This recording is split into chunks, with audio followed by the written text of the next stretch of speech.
আজকে আমরা শিখব স্প্রেডশিটের ফর্মুলা কপি সংক্রান্ত যে পদ্ধতি সেটা। তো আমরা দেখতে পাচ্ছি এখানে এ আর বি কলামে কিছু নাম্বার দেওয়া আছে।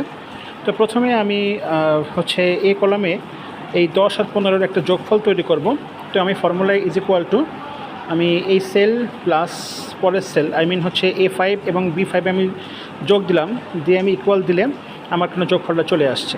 তো এবার হচ্ছে নিচে যে আরও নাম্বার আছে না, এইগুলা আলাদা আলাদা ইন্ডিভিজুয়াল যোগ চিহ্ন দেওয়ার কোনো প্রয়োজন হয় না। এখানে আমরা করতে পারি কি, আমরা এখানে হচ্ছে এই যে ফর্মুলাটা আছে, ফর্মুলাটা জাস্ট সিঙ্গেল প্রেস করে আমরা কপি করব। দেন এরপরে আমাদের যে সেলগুলোতে রিলেটেড অর্থাৎ ফর্মুলা হবে সেটা সিলেক্ট করব। করার পরে হচ্ছে আমরা কি করব, আবার কপি সিলেক্ট করে পেস্টে ক্লিক করব। এই যে আমাদের কাঙ্ক্ষিত ফলাফল চলে আসছে। তো এইভাবেই সাধারণত আমরা কি করে থাকি, আমরা হচ্ছে কোনো ফর্মুলাকে কপি করে পেস্ট করলে সেই রেজাল্ট পেতে পারি। মনে রাখতে হবে একটা জিনিস, সেটা হচ্ছে যে ফর্মুলাটা হতে হবে একই ধরনের। ডিফারেন্ট ফর্মুলা হলে কিন্তু ফর্মুলাটা কাজ করবে না। তো এই ছিল আজকের পর্যন্ত। Thank you.